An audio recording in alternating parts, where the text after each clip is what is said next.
Hello everyone, welcome to today's Magic of Food episode. Um, First of all, this is your host Rony Mazumder. I have Sudipta and Rony with me. How are you doing, Sudipta? I'm good. How about you? I'm good too. So we're going to kick off this episode with uh, what happened with Christian Eriksen. Um, So, in case anybody doesn't know, Christian Eriksen collapsed around 42nd minute of their first game of Denmark versus Finland, and then it was quite a nervy moment for everyone around the field, and it took quite a while for uh, the medics uh, to go there and basically treat him.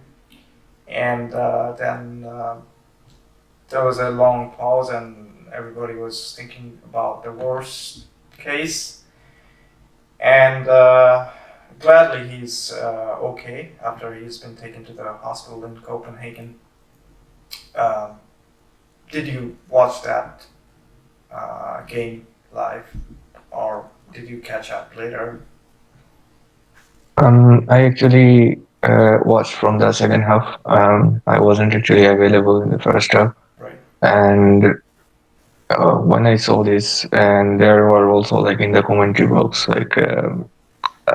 they were talking about this continuation of this match, and also like there were some clips like Kasper Schmeichel was like crying.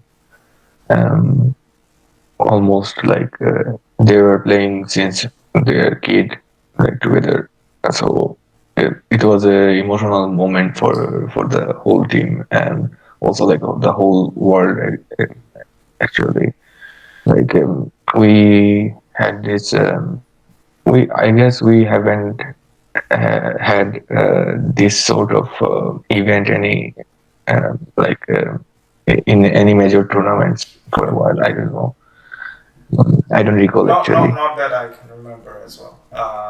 But I was seeing that live, and yeah, it was for first few moments I thought, if I have missed anything, and then realized, the moment that I think some Denmark players were around, and also the Finnish players, and I must give credit to the referee as well, because those moments were huge. If there was like few seconds here and there, he could have. The doctor was basically saved today. The Danish, I think, the official Danish team sports doctor was saying that he was actually gone. They were lucky to rescue him and provide a CPR. But what I want to talk about, I mean, he had cardiac arrest, and his family was there. Everyone was there, and that's the other part. There was a bit of telecasting going on, and I believe the Danish players, someone have formed a human wall to have that privacy of a treatment of him, and there was lots of emotion was boiling. Lots of players were crying literally. Even the Finnish players were, just awe struck, as well as I remember of Daily Blind, of a Dutch player. He had some issues with heart disease and cardiac arrest. I do remember David Astori, the Fiorentina captain, who passed away, only aged 31, Yeah. before the game in Syria. But this incident was truly horrific and truly shocking, and that puts everything else in the, what should I say, and not really necessary as long as someone's health is in danger. And there were a lot of questions were raised regarding the telecasting of the footages. Was it morally right for the telecast companies and the cameramen to zoom in? And I understand that's a very human kind of approach to see what happened, probably first shooting. But once the medics were there, I thought they should have just stopped shooting that. Or, I mean, there was footage taken from far, but still it was trying to focus on Eriksen, and I thought that was a bit distasteful. We can talk a little bit more about that, but yeah, you're absolutely correct. I haven't seen anything like that in any kind of major tournament or any major events such as this, and as popular player as Christian Eriksen is. Actually, I would say like football is a contact sports. Like anything bad, we can see there is a possibility to see it. But what happened to Ericsson, and it's like way different. And also like there's this thing, like football is also a game for everyone. Like little children, like have their stars poster on their walls and grow up to play like him or stuff like this. So they are also watching this. So like it's a I don't know, like it seemed a little bit morally conflicted to like zoom in, or like we don't know what's going on there. And I think that like they should actually realize that the intensity of this event. And Yeah, I totally agree on that. I could agree for first minute or 2 minute not understanding what's happening, but after that they should have just stopped, zooming yeah, in. absolutely. And it's not that like they're not learning what's going on there, because they're already there and everyone talks. And yeah, and nowadays there isn't that much fan around the gallery. So like even like you can actually listen to like if you know that language, if you can actually listen to what the players are saying to each other. So yeah, it was actually horrible event. Like I have never seen this in my No, entire life. no, So I was scared from my core. I was actually refreshing my Twitter handle just to see update if there is any what just happened. I couldn't believe that was happening. Um, he had quite an influence before that particular moment. He had quite an influence of putting some crosses, taking some long range shots and stuff like that. And since actually, he's one of their key players. Like yeah, one, if I he's probably the yeah, most if I influential. am correct, like he's the most how can I say, like um, uh, he was the most like the best performer in that pitch on that day actually. Yeah, So it was unbelievable. Like it was also like quite shocking to see him collapse.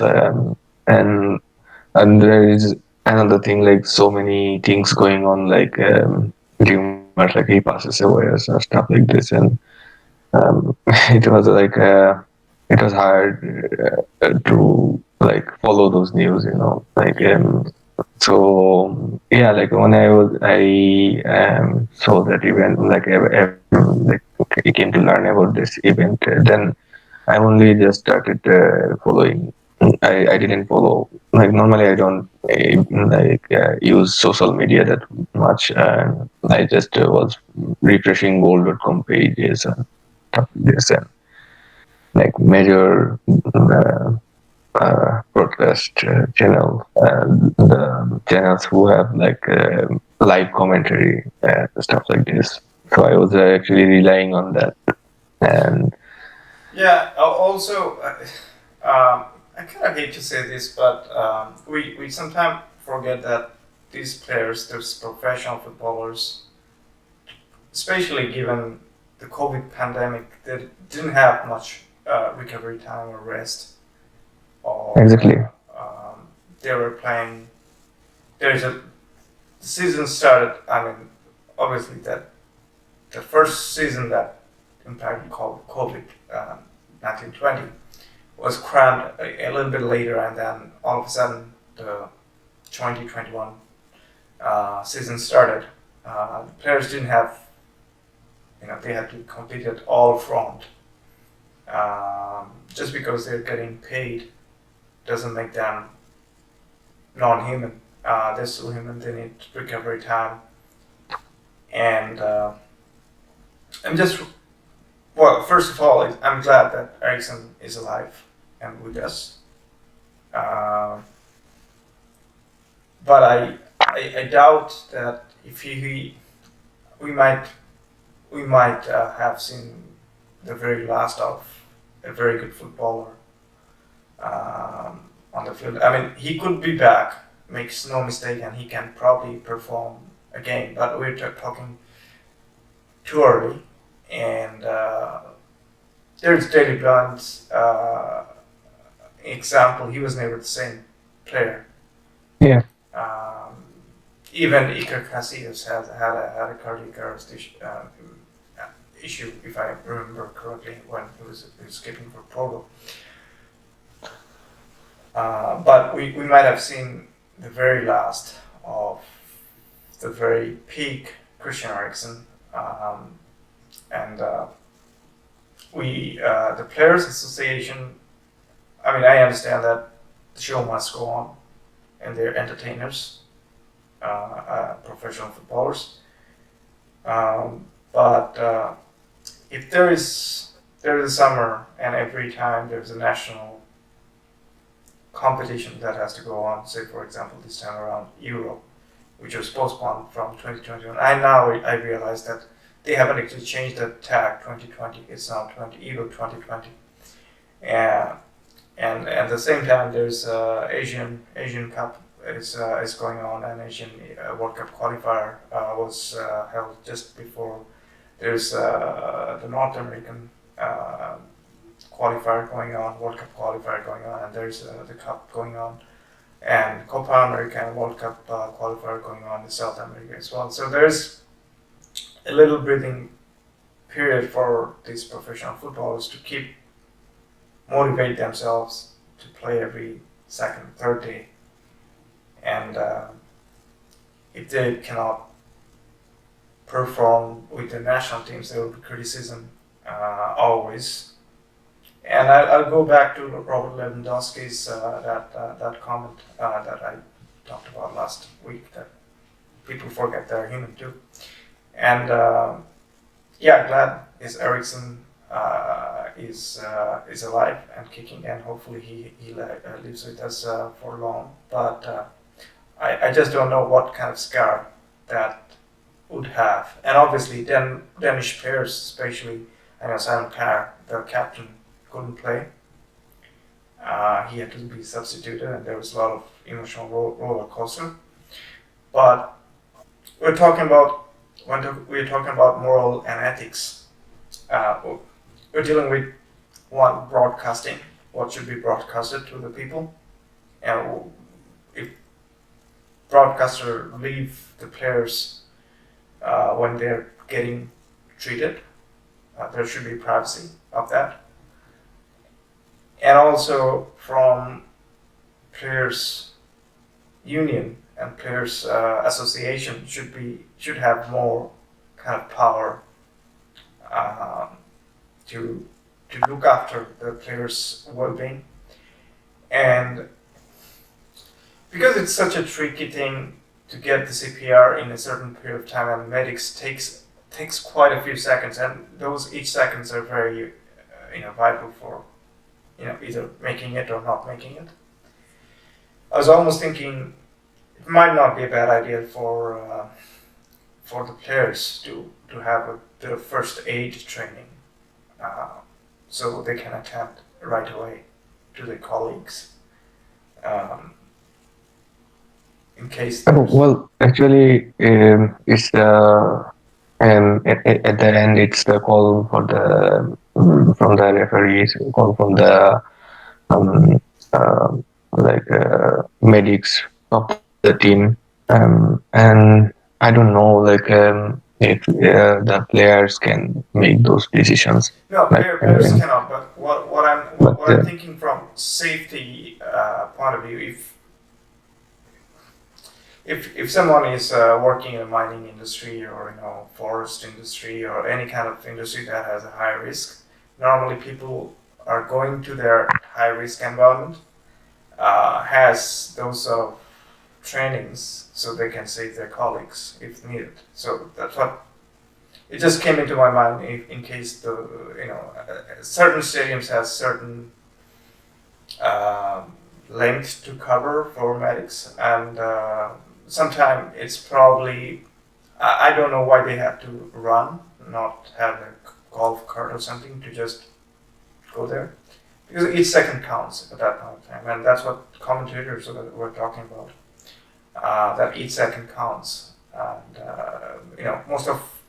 most of us were kind of wondering, if it's been too late for in his case. It was very narrow, to be honest. well, that's a what I say, probably some. Well, that's another argument actually, but I don't know. Still, like I would rely more on medic because, No, fair like, enough. yeah, Fair enough. I'm just pondering if there is a situation that needs immediate, like right away attention. Not be a mm, bad idea just to have some basic first aid training done by the players themselves, so they can help each other while the medics comes in. Uh, at least just to make sure that the positions of the person, breathing positions are right and stuff like that, and the pulse is going on while medics can take over, something like that. But yeah, that's a different argument. But you're absolutely correct about there is some morality regarding what can be broadcasted and what cannot be, and also um, I really like to thank the Finnish team how they react after the goal because the goal happened because of the goalkeepers. It was a goalkeeper's mistake. It's yeah, not that hard to like. He didn't have to stretch much. yeah, should So, have been but saved. Yeah, yeah, and then goalkeepers at his level, he should have actually catch that ball. But it's understandable, like what is what they were going through, and how the Finnish team reacted about this incident. So I would really like to thank them, and also the whole. In the end, it's players or not or someone else like their colleague, like they are played for different teams or probably in different clubs or probably in different nations so but in the end he's also a footballer, and yeah. how they reacted it was quite um, um, um, how can I say, it was the perfect reaction actually. Yeah, uh, no, I couldn't imagine much better. I totally agree. It was it's been praiseworthy how crowd and how the Finnish crowd have cheered, saying Christian, and the Danish crowd was saying Eriksen. So it was beautiful to see the human side of the game. But yeah, the whole incident is sad, and it definitely raises question about what can be broadcasted, And is it ethical just because some players uh, get millions of dollars, to ask them to play every 3 days for just a long period of time? Because Exactly. because if they're even healthy, they're athletes. They're on the nutrition plan. They're on the diet. They're doing trainings and recoveries and stuff like that. And still, things can happen, and they're not um, above the health hazards that other people's are succumb to. Exactly, and also like nowadays, like it's in past 10 years since the World Cup 2010, football has become more intense. Like you wouldn't find any space, like even like teams from FIFA ranking 90, they wouldn't actually give you space to Yeah, the number ones. So like, and also like it has become more physical. Players are like physically more able than ever, I would say. And the thing is that like humans has some limitations. Like cannot go grow after some point. You have to stop or something like this. You have limitations, and those players are doing their ultimate um, professionalism, or like showing their ultimate professionalism, or to like prepare themselves for every game before every matches. So it's a it like the things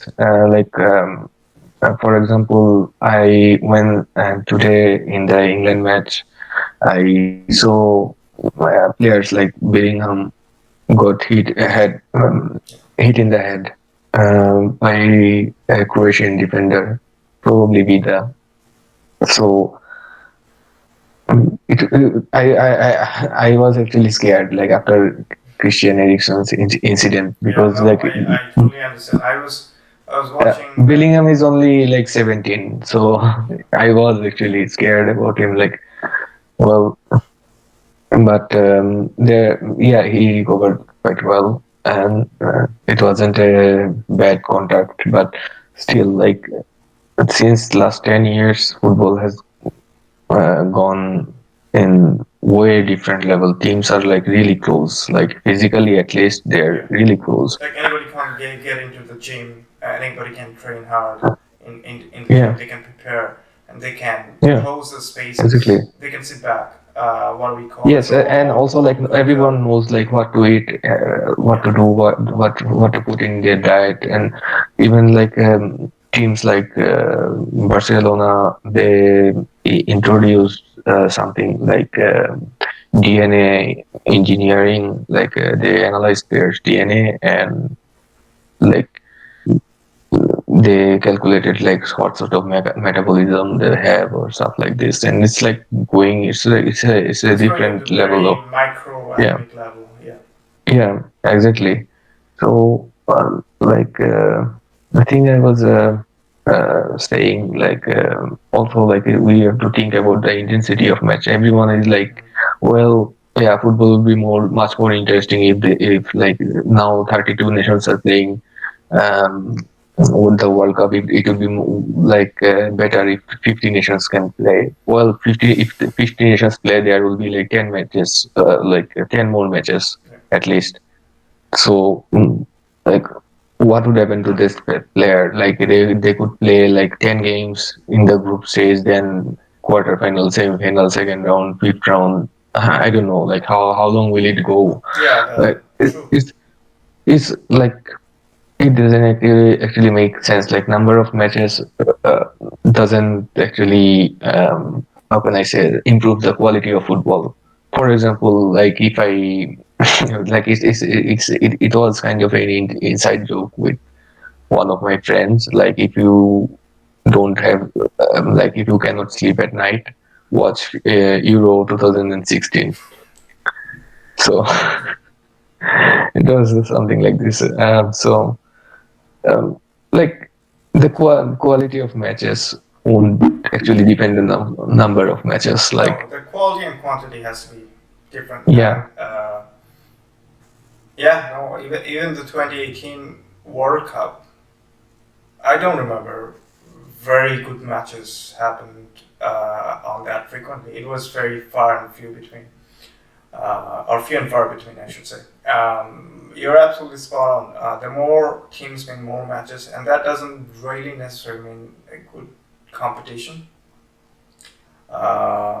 Because nowadays, ranked 128 or 148 team knows how to park the bus. They'll park the bus.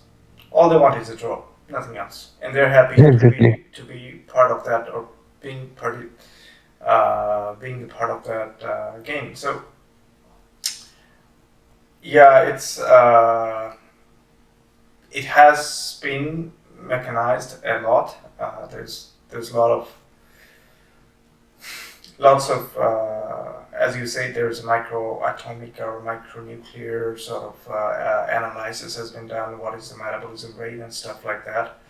But still, shouldn't be forgetting that we're talking about human beings, human athletes who want to win definitely, and probably loves playing. That's why they're professional players, but still they're human beings, and things happens, such as David Lund, Iker Casillas, or David Astori.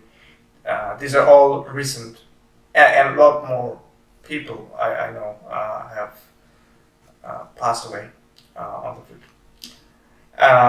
Anyway, glad that Eriksen is still there, and there is always going to be more question on broadcasting, especially with the footage and with the social media being there. Anyone can take any footage from anywhere and just spread it over.